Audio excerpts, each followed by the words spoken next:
Salut tout le monde, j'espère que vous allez bien. Aujourd'hui on va se retrouver pour la review de WrestleMania 30. À la base j'avais déjà fait une vidéo sur ce pay-per-view à l'époque quand le pay-per-view était sorti entre guillemets. Je dis ça comme si c'était un film. Et en fait je décide de refaire une vidéo dessus. Alors vous allez me dire pourquoi est-ce que tu refais une vidéo dessus? Déjà, en fait, c'est pour deux raisons. La première raison, c'est tout simplement que je n'avais pas noté les matchs à l'époque. Et la deuxième raison, et c'est surtout pour ça que je compte refaire une vidéo dessus, c'est que ma vidéo est pas terrible. Honnêtement, je suis pas spécialement fan. Vous me voyez en train de filmer mon écran de PC. Je suis pas spécialement sûr que ce soit très bien, on va pas se mentir. Donc c'est pour ça qu'en fait je préfère refaire une vidéo sur ce show, entre guillemets, à neuf et de meilleure qualité. Et au passage, j'avais tout simplement envie de le revoir parce qu'il m'avait laissé de très très bons souvenirs et c'est pour ça tout simplement que j'ai envie de refaire une vidéo dessus. On va commencer comme d'habitude par la présentation du pay-per-view. Donc WrestleMania 30 s'est tenu le 6 avril 2014. C'était la Nouvelle-Orléans, donc en Louisiane. C'était au Mercedes-Benz Superdome qui accueillera au passage WrestleMania 34 cette année, donc devant 75 167 spectateurs, donc ça en fait une très très belle affluence. Et on avait donc trois thèmes musicaux pour ce pay-per-view. On avait In Time de Mark Colley, on avait Legacy de Eminem, un thème que j'aime beaucoup, et on avait Celebrate qui était un petit peu le thème vraiment principal de ce WrestleMania, donc par Kid Rock, qui sera intronisé cette année au Hall of Fame. A noter, avant de vraiment rentrer dans le vif du sujet, je voulais quand même le rappeler, parce que je trouve ça assez important, mais on avait en ringside la présence de Philippe Chiro et Christophe Ajus. Donc ça fait toujours plaisir de se faire représenter à l'international par deux Français. C'est vrai qu'on était à la Nouvelle-Orléans, la ville la plus française des États-Unis, mais ça fait vraiment très très plaisir pour le coup. Avant de rentrer dans le premier match de la soirée, l'opener en fait de ce pay-per-view, c'était pas un match, c'était un segment avec trois des plus grandes légendes de l'histoire de la WWE. On avait donc Hulk Hogan, Stone Cold Steve Austin et Dwayne The Rock Johnson. J'ai trouvé ça super cool en fait pour lancer ce 30e anniversaire de WrestleMania. Je vous avais dit pour Mania 27 que j'étais pas fan en fait de commencer un Mania sur un speech avec notamment le Rock. J'avais pas aimé. J'avais pas aimé pour le coup. Mais là pour le coup ça me dérange pas. Parce que j'ai trouvé ce segment vraiment très cool. Et puis voilà, c'est le 30e anniversaire de WrestleMania. Tu commences avec sûrement les trois plus grandes stars de tous les temps. Tu peux difficilement faire mieux pour lancer le show. En plus de ça, c'était drôle parce que Hulk Hogan en fait a botché. Il a dit qu'ils étaient au Silverdome et c'est le Superdome. Je crois que le Silverdome c'est la salle où il a slamé André le Géant à WrestleMania 3 je crois. Et donc du coup en fait Stone Cold et le Rock se sont un petit peu foutus de sa gueule par rapport à ça. Ils ont tous les trois bu une bière à la fin, ils ont tous les trois sorti leur catchphrase. Et voilà, c'était super cool. Voilà, tout simplement, on avait également le Rock qui a dit que 9 mois après le WrestleMania, il y a plein de Rock Baby, enfin de WrestleMania Baby, enfin c'était cool. Voilà, c'était vraiment très très cool pour lancer ce WrestleMania. Tu peux difficilement faire mieux. Et donc, le vrai opener de ce WrestleMania en termes de match, c'était un match très important puisqu'on avait Daniel Bryan, le leader du Yes Movement, contre Triple H. Et en fait, la stipulation de ce match, c'est que le vainqueur de ce match allait directement dans le main event avec Randy Orton et Batista, tout simplement pour le WWE World Heavyweight Championship. Le match a duré 26 minutes, je crois que c'est le match le plus long de la soirée. C'est quand même assez énorme, hein, on va pas se mentir. J'ai noté qu'on a eu un bon travail de Triple H sur le bras gauche de Daniel Bryan qui était déjà blessé en fait. Triple H l'avait sauvagement attaqué à Raw, notamment avec des chaises. J'ai également noté qu'on a eu un long crossface de la part de Triple H sur Daniel Bryan, finalement qui sera contré en Yes Lock. Finalement, Triple H arrivera à aller chercher les cordes. J'ai également noté qu'on a eu un enchaînement Spinebuster Pedigree de la part de Triple H sur Daniel Bryan qui arrivera à se dégager. J'ai bien aimé ce match au passage, j'ai trouvé ce match vraiment très très bon pour lancer ce WrestleMania. On a également eu à un moment donné un Tornado DDT de la part de Dee Bryan sur Triple H à l'extérieur du ring. C'était vraiment un très bon match honnêtement pour lancer ce WrestleMania. J'ai même envie de dire que c'est peut-être le meilleur match de ce pay-per-view. J'ai également oublié de le préciser, mais on a eu une entrée spéciale pour Triple H qui était un petit peu en mode King tout simplement avec un trône et les trois danseuses entre guillemets qui lui ont notamment enlevé son masque et tout le machin, ses habits. Eh bien, il y avait Sasha Banks, Charlotte et Alexa Bliss. Je trouve ça toujours très cool comme anecdote, tout simplement. Et donc, à la fin du match, comment est-ce que ça s'est passé? Eh bien, on a Bryan qui a réussi à porter son Running High Knee sur Triple H pour tout simplement remporter le match. Donc voilà, victoire de Daniel Bryan donc, qui bat Triple H. J'ai envie de vous dire heureusement parce que si ça avait été l'inverse, je pense que ce WrestleMania aurait été boycotté. Imaginez le Triple Threat match avec les trois membres de l'Evolution. Je pense qu'après la défaite du Taker, ça n'aurait été que des bouts pendant toute la fin du show. Honnêtement, heureusement qu'ils n'ont pas fait ça. Donc voilà, victoire de Daniel Bryan donc, qui bat Triple H, donc c'était assez logique. Mais c'était vraiment un match très très plaisant entre les deux. A noter quand même l'attaque de Triple H après le match et de Stephanie McMahon, avec notamment Triple H qui a mis un coup de chaise sur le bras, donc déjà meurtri de Daniel Bryan, contre le poteau du ring. Et donc vous allez voir que ça va l'handicaper pour le main event plus tard. Mais c'était vraiment un très bon match pour lancer ce WrestleMania. J'ai mis 8,5 sur 10, c'était vraiment très très cool. Ensuite on enchaîne avec le match le plus court de ce WrestleMania. C'était un 6-man tag team match. On avait d'un côté l'ancienne génération, les New Age Outlaws et Kane, contre The Shield, donc Seth Rollins, Dean Ambrose et Roman Reigns. Le match a duré un peu moins de 3 minutes, donc c'est vraiment pas beau, c'est vraiment pas long. Et très clairement, ce match, c'était un squash. Je peux pas vous le dire autrement, c'était un squash, c'est-à-dire que les New Age Outlaws et Kane n'ont pas vu le jour, ils se sont fait démonter, il n'y a rien d'autre à dire. On a notamment eu un spear de Reigns sur Kane, on a également eu un double spear sur les New Age Outlaws, donc Billy Gunn et le Road Dogg. Et finalement, à la fin du match, eh bien, en fait, on a une triple powerbomb du Shield sur le Road Dogg et Billy Gunn, donc pour la victoire du Shield sur les anciens. Résultat tout à fait logique là aussi, et j'ai rien d'autre à dire par rapport à ça.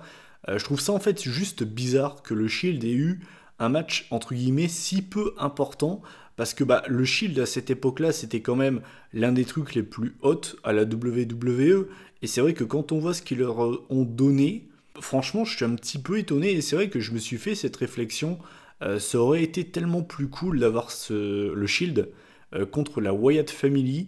On a notamment eu ce match au pay-per-view avant, c'était Elimination Chamber. J'aurais largement préféré avoir ce match à WrestleMania, ça aurait donné un match absolument fou. Et je trouve ça dommage en fait, qu'ils aient donné un rôle si peu important au Shield. Je trouve ça vraiment très surprenant. Tout ça pour dire que c'était un squash et donc forcément je peux pas mettre une bonne note. En plus le match a été très court, donc du coup j'ai mis 3 sur 10. Mais je tiens quand même à le préciser, le match a duré seulement 3 minutes, mais ça a été à 2000 à l'heure. On n'a pas eu le temps de s'ennuyer, donc voilà. Ensuite, le troisième match de ce WrestleMania, c'était la toute première Andre the Giant Memorial Battle Royale. Donc on avait beaucoup de participants qui avaient quand même de la gueule, l'air de rien. Alors je vous ai relevé pour moi les plus importants, je les ai pas tous relevés au passage. On a notamment eu du Cesaro, Big Show, Mark Henry, Sheamus, Alberto Del Rio, Rey Mysterio, Kofi Kingston, Cody Rhodes, Dolph Ziggler.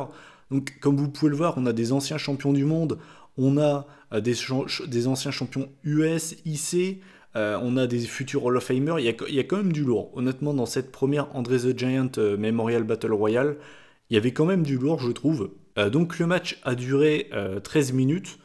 Alors, c'est vrai que c'est jamais évident de noter une bataille royale, c'est jamais très facile à noter. Du coup, j'ai un petit peu galéré à noter ce match. Mon avis en fait sur ce match, c'est qu'au début, quand il y avait vraiment tous les 30 participants, c'était gros bordel, c'était gros fouillis, et du coup au début du match, ça se laisse regarder, mais tu peux même pas dire si c'est bien, si c'est mauvais en fait. C'est vraiment, tu vois une mêlée d'hommes, c'est un peu comme une mêlée au rugby quoi. Toi t'es là, tu regardes, tu fais ok d'accord. Et quand le ring a commencé à vraiment se vider, c'est devenu quand même beaucoup plus intéressant. J'ai pas noté grand chose sur ce match, j'ai juste en fait relevé encore une fois l'exploit de Kofi Kingston qui adore les Royal Rumble slash Bataille Royale, puisqu'en fait il s'est fait balancer, il était en fait dans le coin du ring avec Cesaro, Cesaro en fait l'a balancé par-dessus lui, donc en fait il passe au-dessus du poteau du ring, et en fait il tombe mais en mettant ses deux pieds sur l'escalier, et donc du coup ben, il n'est pas éliminé, et je trouve ce spot assez fou, sans déconner, j'ai trouvé ce spot incroyable, et je suis assez étonné qu'ils aient gardé ça pour ce match et pas pour un Royal Rumble. Sinon voilà, donc je vais revenir en fait aux deux derniers parce que j'ai vraiment pas grand chose à dire sur ce match. J'ai juste en fait à dire qu'il y a eu quand même des belles éliminations à droite à gauche. C'était pas mauvais, honnêtement, c'était pas mauvais. Et donc les deux finalistes, c'était le Big Show et Cesaro. Je pense que beaucoup de personnes à l'époque avaient misé sur le Big Show par rapport au fait que bah, il ressemble quand même à André le Géant. Et je crois qu'en plus de ça, du temps de la WCW, on disait que c'était le fils d'André le Géant, je crois. Donc c'est vrai que c'était assez légitime de penser ça. Et finalement, eh bien non, puisqu'en fait on a Cesaro qui slam Cesaro par-dessus la troisième corde avec l'explosion au passage du public. D'ailleurs, je le dis maintenant, parce que je vais peut-être oublier de le préciser plus tard, j'ai trouvé ce public vraiment de très bonne qualité, honnêtement. Honnêtement, j'ai trouvé ce public vraiment de très bonne qualité pour le coup, tout au long du show, en tout cas presque. Et donc voilà, donc il slam le Big Show par-dessus la troisième corde, le Big Show tombe à l'extérieur du ring, et donc voilà, victoire de Cesaro qui remporte donc la Andre the Giant Memorial Battle Royale, la toute première de l'histoire. Et malheureusement, on sait comment ça s'est terminé pour lui par la suite en fait, ça ne lui a absolument rien donné malheureusement. Mais j'ai trouvé le spot final vraiment très très cool, forcément, en voyant cette image, on pense forcément à Hulk Hogan qui slam André à WrestleMania 3. J'ai trouvé ce clin d'œil vraiment très très cool. Pour le coup, encore une fois, le côté nostalgique. Sinon, c'était une bataille royale, honnêtement, vraiment passable, honnêtement. Ça se laisse regarder, c'était pas mauvais. Du coup, j'ai mis 6 sur 10. Ensuite, on enchaîne avec un match qui a été étonnamment très long. Je pensais pas qu'il allait être aussi long.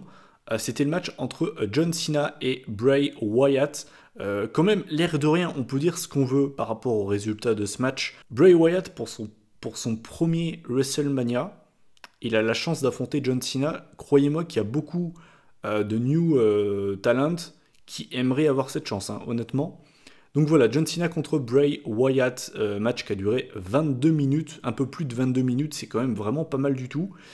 J'ai noté que ce match m'avait vraiment plu, puisqu'en fait on avait Bray Wyatt qui était d'ailleurs au passage accompagné par Luke Harper et Eric Rowan, et j'allais presque oublier de le préciser, il a eu le droit à une entrée spéciale avec une femme qui dansait un petit peu genre en mode vaudou, vous voyez ce que je veux dire, cette ambiance là avec des tambours et tout le machin. Et en fait il y avait tout simplement le chanteur qui chante sa musique de base, qui était là pour chanter sa chanson en live, avec notamment le bassiste et tout le machin qui avait un masque. J'ai trouvé cette entrée méga stylée, je vous conseille d'aller la revoir, elle est vraiment très très très cool. Bref, et donc en fait ce que j'ai aimé dans ce match, c'est qu'il y a tout simplement Bray Wyatt qui a fait du mind games avec Cena. Il a voulu lui rentrer dans la tête au début du match. C'est pour ça que le début du match met un petit peu de temps avant de vraiment commencer. J'ai également noté qu'on a eu beaucoup de distractions de la part de Eric Rowan et Luke Harper. A noter que John Cena, à un moment donné, il en a eu marre. C'est-à-dire qu'il était sur la troisième corde. Et tout le monde pensait qu'il allait faire, vous savez, sa leg drop de la troisième corde sur la tête de Bray Wyatt, comme il fait dans presque tous ses matchs. Et finalement, en fait, à la toute dernière seconde, il regarde Rowan et Harper, en fait, il leur saute dessus. Enfin, il les regarde limite pas, en fait. C'est un petit peu comme au foot, quand tu fais une passe sans regarder un petit peu à la Ronaldinho. Du coup, Rowan et Harper, ils se sont complètement fait surprendre. J'ai trouvé ça super cool. Au passage, il y a également Luke Harper, qui est passé à travers la barricade à un moment donné. J'ai noté que Cena s'était dégagé du Sister Abigail. On a Bray Wyatt également qui s'est dégagé du Attitude Adjustment. Et il a également résisté au STFU, ce qui est quand même pas mal, hein, l'air de rien. C'est quand même pas mal, je trouve. J'ai également noté qu'il était super over, Bray Wyatt, à cette époque-là. Ça m'a fait tellement plaisir au passage de le revoir maintenant, enfin à cette époque-là en fait, parce que vous le savez maintenant, enfin il me saoule en fait. Et malheureusement, c'est pas de sa faute, c'est son booking que je trouve horrible, mais horrible de chez horrible. Et le revoir à cette époque-là, ça m'a vraiment fait plaisir. Tout le public en fait qui bougeait ses mains pour chanter avec lui, He's got the whole world in his hands. Et tu vois vraiment, mais tout le public qui bouge ses bras en train de chanter, et c'est assez fou en fait comme image. Et tu voyais que ça lui faisait plaisir, il restait dans le personnage, mais ça lui faisait vraiment plaisir. Et en fait, à la fin du match, John Cena gagne tout simplement en contrant le Sister Abigail et enchaîne avec le deuxième Attitude Adjustment du match. Voilà, donc victoire de John Cena sur Bray Wyatt. Je vous laisse débattre dans les commentaires si selon vous c'était le résultat à faire. Moi je ne suis pas spécialement de cet avis. Peut-être qu'ils auraient dû faire gagner Bray Wyatt. Mais tout ça pour dire que c'était vraiment un bon match. Honnêtement, ce mélange mind games et puis bonne action dans le ring tout simplement. J'ai vraiment bien aimé ce match. C'est l'un des meilleurs matchs de ce show. J'ai mis 8 sur 10 tout simplement. Et on enchaîne. Et on enchaîne avec...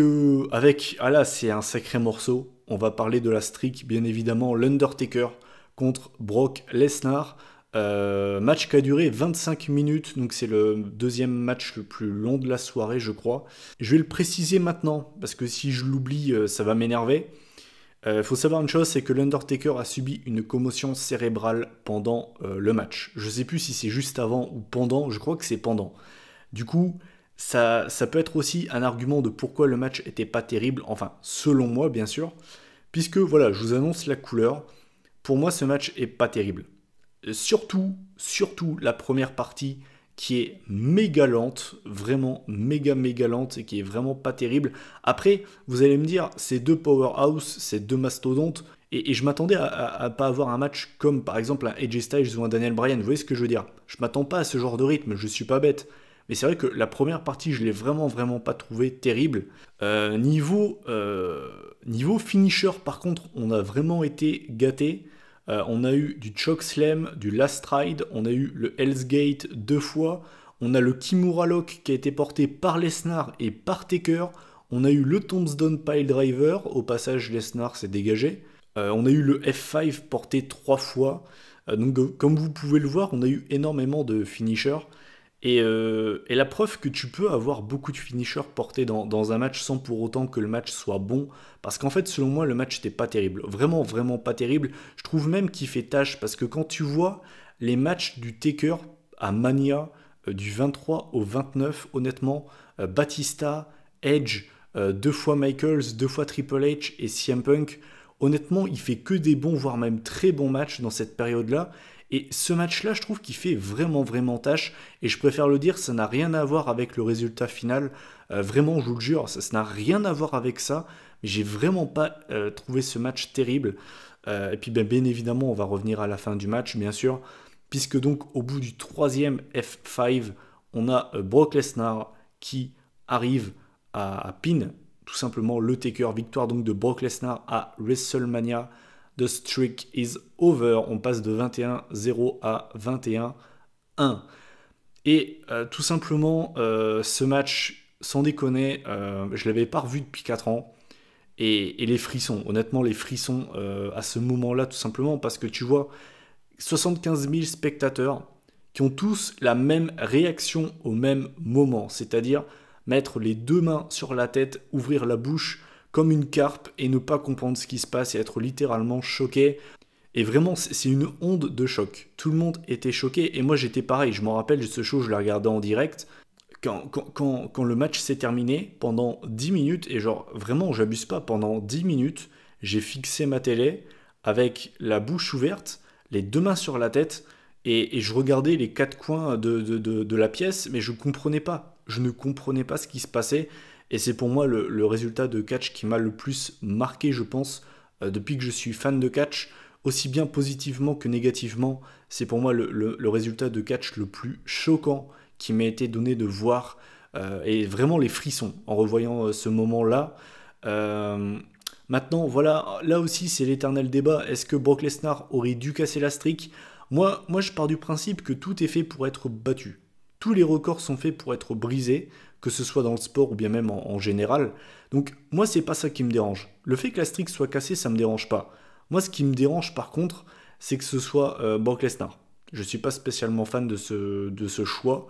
N'hésitez pas en commentaire à réagir par rapport à ça. Qui, selon vous, aurait dû casser la streak? Ou bah tout simplement, est-ce que selon vous, on aurait dû casser la streak? Voilà, c'était choquant, littéralement choquant. Et ensuite, après le match, en fait, le Taker a énormément de mal à se relever.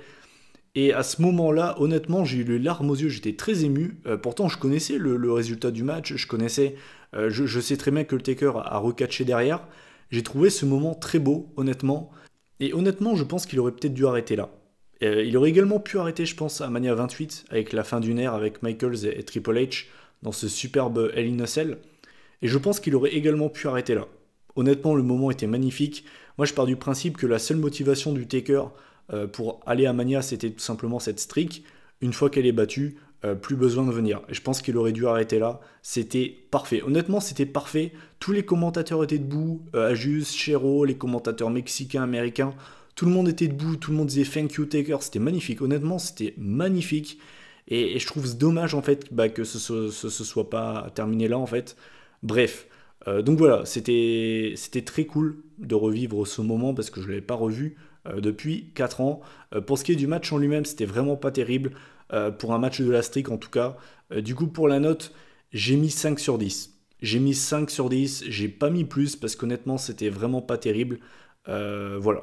Ensuite, on enchaîne avec l'avant-dernier match de la soirée. C'était la Vicky Guerrero Invitational bataille royale, enfin match, je sais même pas qu'est-ce que c'était très exactement, pour le Divas Championship qui était détenu à l'époque par AJ Lee. Je me rappelle qu'à l'époque, j'étais tellement choqué par rapport au résultat du Taker que en fait ce match, je ne l'avais jamais vu. Honnêtement, je ne l'avais jamais vu parce que je passais mon temps à aller sur internet, j'étais choqué en fait, j'avais absolument pas la tête à regarder ce match. Et du coup, c'était réellement la première fois que je voyais ce match, tout simplement en fait. Et en fait, ça s'est ressenti. Au niveau de l'ambiance, je vous jure qu'il y avait un silence de cathédrale. Il n'y a personne qui parlait, tout le monde en fait en avait rien à foutre du match. Et je les comprends, honnêtement, je les comprends. Pour ce qui est du match, donc, qu'est-ce que j'en ai pensé? C'était pas si pourri que ça. Enfin, c'était pas terrible, honnêtement, c'était pas terrible. Mais c'était pas si pourri que ça. Je dirais que le début, c'était vraiment pas terrible. Genre, vraiment pas terrible. Après, par la suite, ça a quand même été mieux. En fait, il y a tout le monde qui est venu porter sa petite prise à droite, à gauche. Et voilà, ça a donné un match pas trop dégueulasse. Après, je vais pas vous mentir, je vais pas m'éterniser longtemps là-dessus. J'ai même pas la liste des participantes sous les yeux. Qui y avait dedans? Bah, il y avait genre les sœurs Bella, il y avait Natalia, Tamina, AJ Lee, Naomi. Voilà, pour en citer quelques-unes, il y avait Aksana, il y avait Alicia Fox, il y avait Eva Marie, votre catcheuse préférée. Enfin voilà, tout ça pour dire que c'était un gros bordel. Et en fait, à la fin du match, on a AJ Lee qui fait abandonner Naomi avec le Black Widow, donc sa prise de soumission. Donc voilà, victoire de AJ Lee qui conserve le Divas Championship. C'était un match pas si dégueulasse que ça, mais c'était quand même pas fameux, on va pas se mentir. Du coup, j'ai mis 4 sur 10. C'était vraiment... voilà, c'était pas terrible. Et enfin, le main event de ce WrestleMania 30e du nom, c'était pour le WWE World Heavyweight Championship, donc c'était un triple threat match.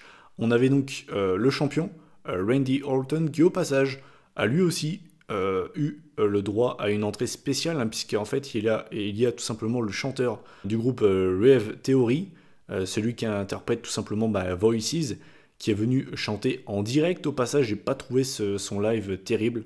Voilà, c'est mon avis bien sûr. Batista, qui est donc le vainqueur du Royal Rumble. Boutista, hein, pour les fans à l'époque. Et Daniel Bryan, forcément le héros du peuple. Donc match qui a duré 23 minutes, donc c'est une très bonne durée, j'ai rien à dire par rapport à ça. À noter que Triple H, Stephanie McMahon sont revenus dans le main event pour casser les couilles à Daniel Bryan, puisqu'en fait à un moment donné on a Bryan qui portait le Yes Lock sur Randy Orton, et en fait on a Triple H qui tire les pieds de l'arbitre, il sonne l'arbitre, et en fait il fait venir Scott Armstrong. Vous savez, c'est un petit peu cet arbitre un peu vendu. Il avait notamment fait le Screwjob à Breaking Point 2009, si je me souviens bien. Voilà, c'est un peu l'arbitre qui a été acheté par l'autorité, en fait, qui vient. Ensuite, en fait, on a Orton ou Batista, je sais plus qui, en fait, qui tente de faire le tomber sur Daniel Bryan. Daniel Bryan, en fait, arrive à se dégager. Et en fait, derrière, en fait, il fait un tope suicida sur Stephanie, l'arbitre vendu et Triple H, donc les trois se barrent en backstage. À noter également la Batista bombe RKO de Batista et Orton sur Bryan sur la table des commentateurs. C'était quand même énorme comme spot, on va pas se mentir. Sinon, très clairement, bah, les trois catcheurs ont porté leur prise de finition, hein. On a eu le RKO, la Batista Bomb, le Yes Lock, le Running Heiny. Enfin, vraiment, on a tout eu. Vraiment, on a tout eu, la totale. Et en fait, à la fin du match, comment est-ce que ça s'est passé?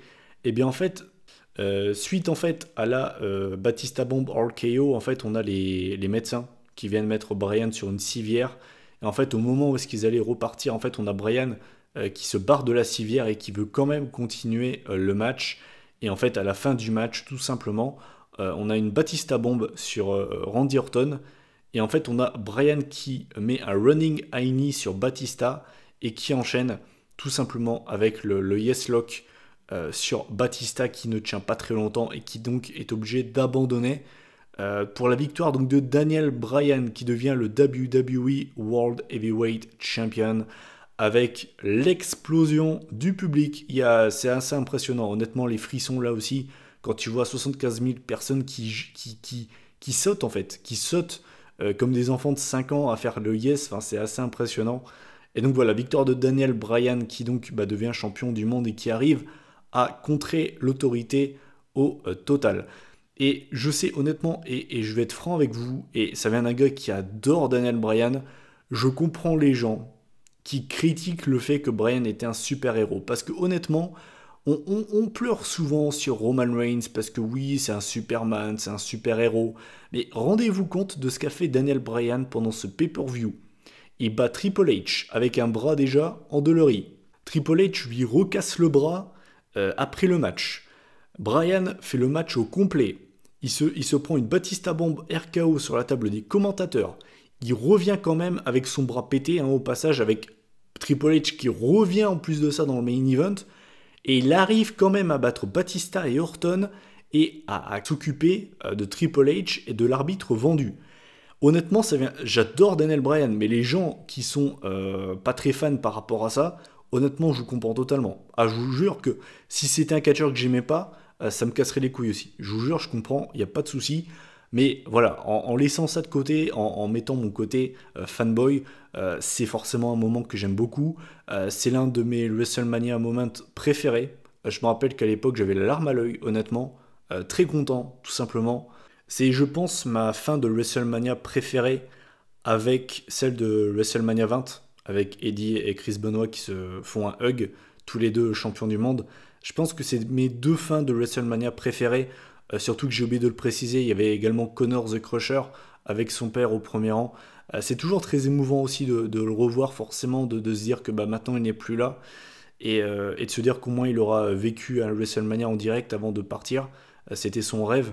Enfin, tout ça pour dire que c'est une très belle fin. C'est une très très belle fin pour conclure ce WrestleMania. J'ai mis 8,5 sur 10 pour ce main event.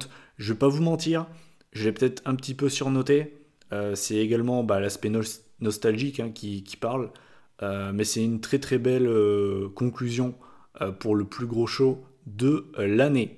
Et bien voilà, écoutez, en faisant la moyenne de ce WrestleMania, on arrive à une moyenne de 6,14 sur 10 pour être très précis.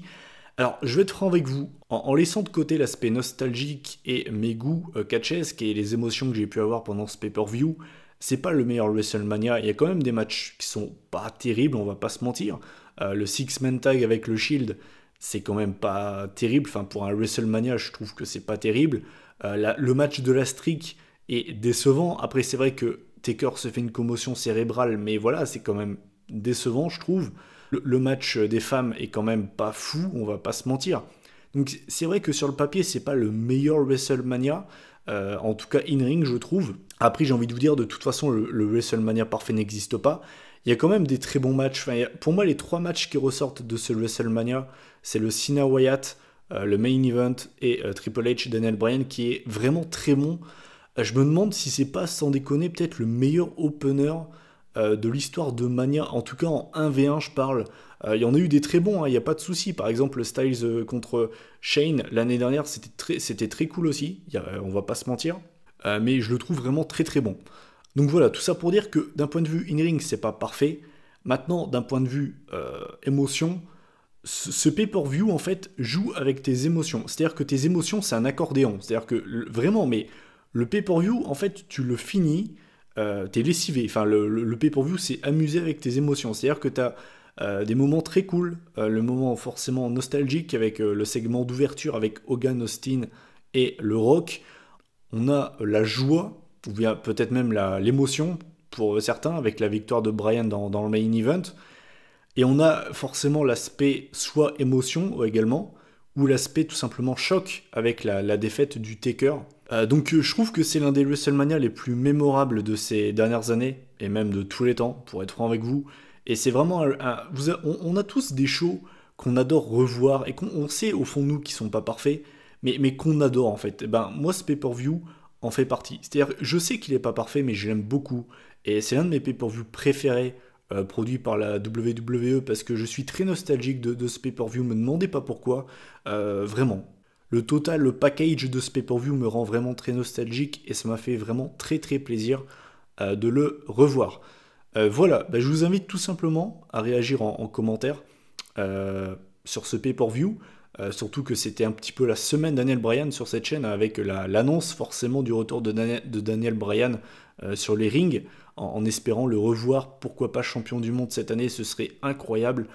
Voilà, donc j'attends tout simplement de connaître votre avis sur ce WrestleMania, qu'est-ce que vous en avez pensé, quel a été votre match préféré, celui que vous avez le moins aimé, qu'est-ce que vous pensez du show, tout simplement, n'hésitez pas du coup à commenter, à liker aussi, ça fait vraiment plaisir, partager si vous le voulez également. On se retrouve la semaine prochaine pour la review de WrestleMania 31. Puis d'ici là, prenez soin de vous, bon week-end à tous, salut tout le monde.